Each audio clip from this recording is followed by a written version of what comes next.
स्तुति आराधना ऊपर जाती है, आशीष लेकर नीचे आती है। स्तुति आराधना ऊपर जाती है, आशीष लेकर नीचे आती है।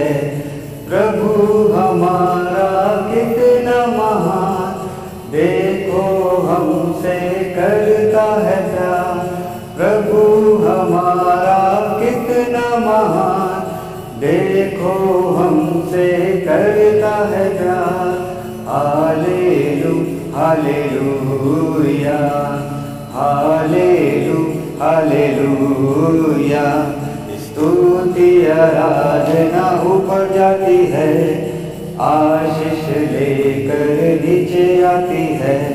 स्तुति आराधना ऊपर जाती है, आशीष लेकर नीचे आती है।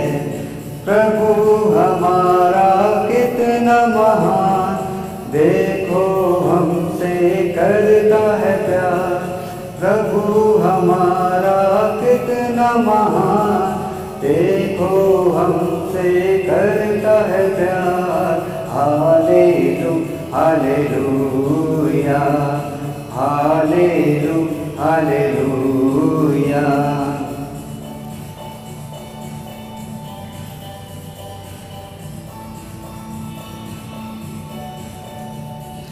विनती और प्रार्थना ऊपर जाती है, उत्तर लेकर नीचे आती है।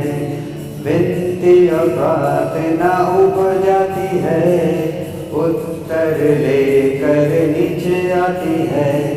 प्रभु हमारा कितना महान, देखो हमसे करता है प्यार। प्रभु हमारा कितना महान, देखो हमसे करता है प्यार। Hallelujah, hallelujah. स्तुति आराधना ऊपर जाती है, आशीष लेकर नीचे आती है।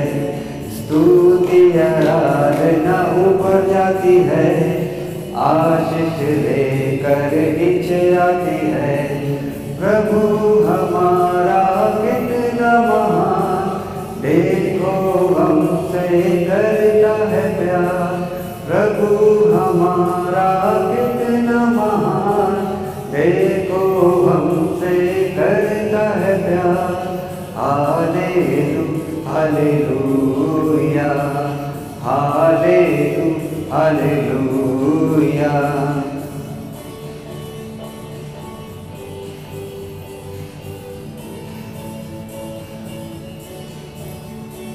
सिय्योन में स्तुति तेरी बाट जोती है, धन्यवाद करना उसकी महिमा होती है।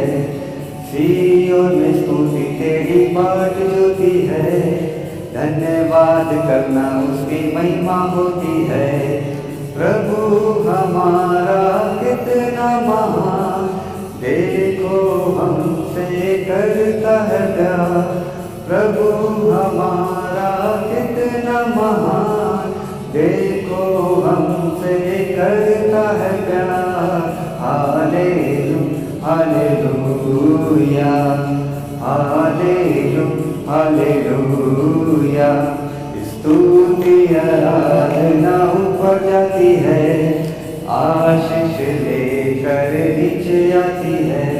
स्तुति आराधना ऊपर जाती है, आशीष लेकर नीचे आती है। प्रभु हमारा कितना महान, देखो हमसे करता है प्यार। प्रभु हमारा कितना महान, देखो हमसे करता है प्यार। Hallelujah, hallelujah, hallelujah.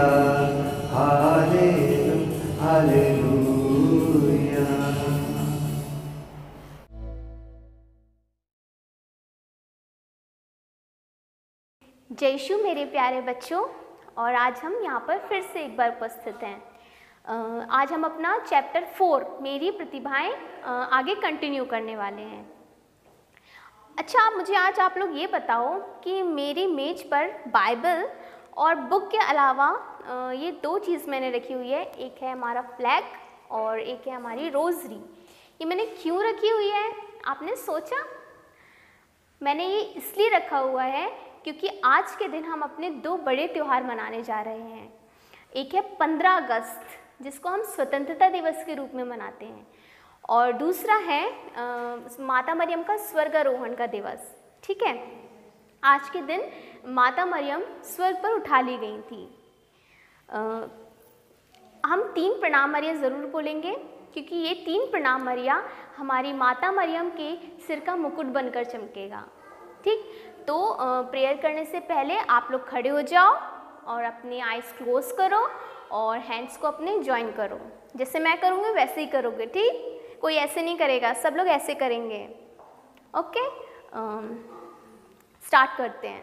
पिता, पुत्र और पवित्र आत्मा की बड़ाई होवे, जैसे वे आदि में थी, अब है और अनंत काल तक सदा रहेगी। आमीन। प्रणाम मरिया, कृपा पूर्ण, प्रभु तेरे साथ है, धन्य है तू स्त्रियों में और धन्य तेरे गर्भ का फल यीशु। हे संत मरिया, परमेश्वर की माँ, प्रार्थना कर हम पापियों के लिए अब और हमारे मरने के समय। आमीन। प्रणाम मरिया, कृपा पूर्ण, प्रभु तेरे साथ है, धन्य तो स्त्रियों में और धन्य तेरे गर्भ का फल यीशु। हे संत मरिया, परमेश्वर की माँ, प्रार्थना कर हम पापियों के लिए अब और हमारे मरने के समय। आमीन। प्रणाम मरिया, कृपा पूर्ण, प्रभु तेरे साथ है, धन्य तो स्त्रियों में और धन्य तेरे गर्भ का फल यीशु। हे संत मरिया, परमेश्वर की माँ, प्रार्थना कर हम पापियों के लिए अब और हमारे मरने के समय। आमीन। पिता, पुत्र और पवित्र आत्मा की बड़ाई होवे, जैसे वे आदि में थी, अब है और अनंत काल तक सदा रहेगी। आमीन। आपको ये रोज़री का मतलब पता है क्या होता है? जब हमने 3 प्रणाम मरिया, पहले ये बताओ हमने 3 प्रणाम मरिया क्यों बोला है? मुकुट में तारे बनकर चमकेंगे, इसके अलावा हमने इसीलिए बोला है क्योंकि जो हम रोज़री माला बोलते हैं, है ना, तो ये हमें ईश्वर के पास, है ना, माता मरियम से जब हम विनती करते हैं तो ईश्वर के पास ले जाने का एक रास्ता है ना, उनके पास ले जाने का एक रास्ता है हमारा, इसलिए हम रोज़री माला करते हैं। और रोज़री माला करने के साथ साथ हम ईश्वर से बातचीत करते हैं, ईश्वर हमारे प्रश्नों के उत्तर देते रहते हैं। ठीक, अब ये बताओ मुझे कि आप लोग को क्या क्या पसंद है? किस किस को सिंगिंग पसंद है, किसको डांसिंग पसंद है और किसको स्विमिंग पसंद है, हॉर्स राइडर किसको बनना है? अब आप लोग बोलोगे मैम मुझे तो कुछ आता ही नहीं है ना। जब मैं छोटी थी तो मेरे साथ भी ऐसे ही होता था। मुझे लगता था मुझे तो ये आता ही नहीं है, मुझ में कोई टैलेंट ही नहीं है। लेकिन मेरे जो टीचर्स थे और जो मेरे मम्मी पापा थे, वो लोग मुझे हमेशा बोला करते थे कि नहीं, आप में टैलेंट है, आप ये कर सकते हो। और ये सब क्या है? ईश्वर की देन है ना, प्रभु यीशु की देन है। क्यों है? क्योंकि मैंने आपको एक लास्ट चैप्टर में ये बताया था कि हमको किसने बनाया है? ईश्वर ने बनाया है। और कैसे बनाया है? तो अपने प्रतिरूप बनाया है। और प्रतिरूप का मतलब मैंने क्या बताया था कि अपने रूप में बनाया है। और जो हमारे ईश्वर है वो क्या है? बहुत टैलेंटेड है, उसमें अनगिनत प्रतिभाएं भरी हुई हैं, है ना। तो अब सोचो, इतना टैलेंटेड ईश्वर हमको बना रहा है तो उसने हमें कुछ ना कुछ तो दिया होगा, है ना। जैसे मुझ में दिया है कि मैं यहाँ खड़े होकर आप लोग को पढ़ा पाऊँ, है ना। ये उन्होंने मुझे एक टैलेंट दिया है, ऐसे ही सब बच्चों में दिया होगा, है ना। अब ये मत सोचो या ये सोच के निराश मत हो कि उसको ज़्यादा मार्क्स मिलते हैं और मुझे कम मार्क्स मिलते हैं, या वो सिंगिंग कर लेता है और मैं नहीं कर पाता हूँ, है ना। तो इसको देख के निराश नहीं होना है, क्योंकि ईश्वर ने हर किसी में अलग अलग टैलेंट दिया हुआ है ना। सबको एक समान नहीं देगा। अगर सबको एक समान देगा तो सब एक से हो जाएंगे ना, हम सब एक से दिखने लगेंगे, है ना। लेकिन ऐसा नहीं है, ईश्वर ने सबको अलग अलग बनाया है और सब में अलग अलग टैलेंट दिया है। तो हमारा क्या फ़र्ज़ बनता है कि हम इस टैलेंट को ईश्वर की महिमा द्वारा प्रकट करें, ईश्वर की महिमा द्वारा कैसे प्रकट करेंगे? जैसे हमें सिंगिंग दिया है, ठीक है, तो ईश्वर के भजन गाएं हम तो ईश्वर की महिमा होगी, है ना, ऐसे। अब अपना चैप्टर हम शुरू करते हैं। आप लोग सब लोग खोल लीजिए चैप्टर 4 और पेज नंबर 10, ठीक। क्या है? अध्याय 4, मेरी प्रतिभाएं, ठीक। अब ये बताओ आप लोग इसमें क्या देख रहे हो? कुछ दिख रहा है आपको इसमें? कुछ नहीं दिख रहा है। आपकी बुक में देखो, आपकी बुक में बना हुआ है, यहाँ से नहीं दिखेगा लेकिन आपकी बुक में दिखेगा आपको। इसमें एक बच्चा घुड़सवारी कर रहा है, ठीक है, एक बच्चा स्विमिंग कर रहा है, एक डांस कर रही है, एक छोटी सी बच्ची है वो जो डांस कर रही है, और एक बच्चा है जो कंप्यूटर चला रहा है, ठीक है ना। ये हम इन चित्रों में हम देख रहे हैं। आप सेकंड पॉइंट देखेंगे आप लोग। आप में से कितने जन उस बालक की तरह घुड़सवारी कर सकते हैं? कौन कौन कर सकता है?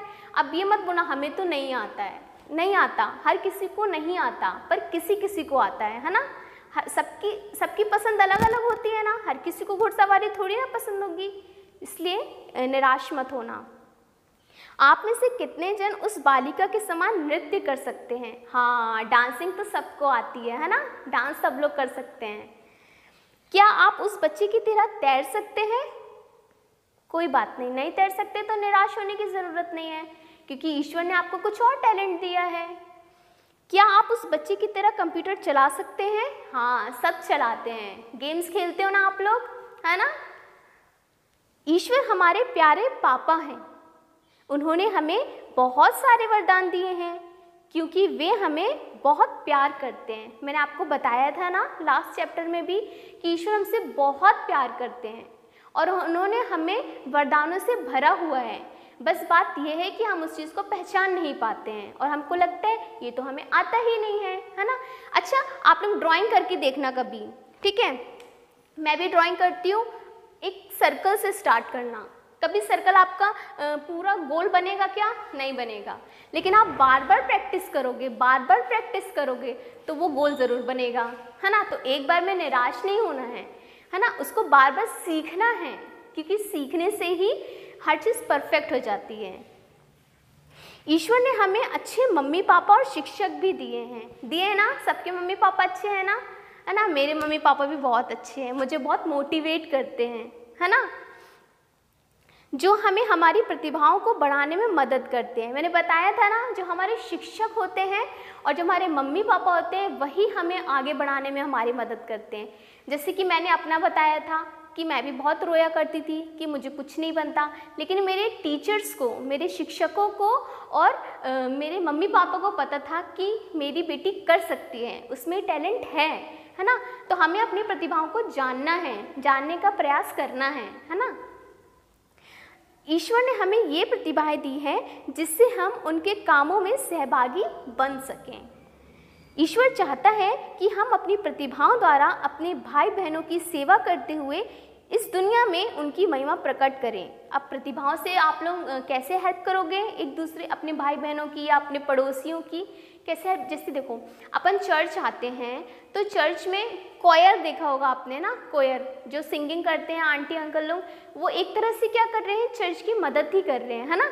एक आप लोगों को बहुत इन्जॉय फील होता है ना जब आप चर्च आते हो। तो आप बोर होते हो क्या? नहीं होते हो। आपको बहुत अच्छा लगता है जब वो ईश्वर के भजन गाते हैं। हर संडे कुछ नया कुछ नया कुछ नया, अच्छा लगता है ना सुनने में। इसी तरह अब देखो ज्ञानार्जन में क्या लिखा है। ज्ञानार्जन में लिखा है अशर्फियों का दृष्टांत। अब ये आप लोगों का होमवर्क है, ये आप लोगों को बाइबल से पढ़ना है, लेकिन नीचे दिया हुआ है, मैं आपको एक बार पढ़ के बताती हूँ। ये मत्ती में दिया हुआ है।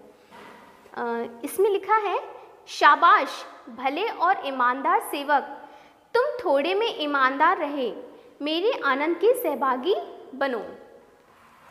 अब नेक्स्ट पेज में आ जाओ, page number 11, page number 11। Exercise है कि जो फिल इन द ब्लैंक्स दिए हुए हैं, मतलब खाली स्थान दिए हुए हैं, इनको आपको भरना है, ठीक। मैं बोलते जाती हूँ, आप लोग इसको करेंगे। अब आप लोग के साथ तो बहुत सारा हो गया, अब आप लोग थक गए होंगे ना। कोई बात नहीं, अब हम इसको नेक्स्ट क्लास में कंटिन्यू करेंगे। ठीक है, तब तक के लिए अच्छी तरह से पढ़ाई करना और आप लोगों को हैप्पी इंडिपेंडेंस डे और स्वर्गारोहण की बहुत बहुत शुभकामनाएं। जय शिव।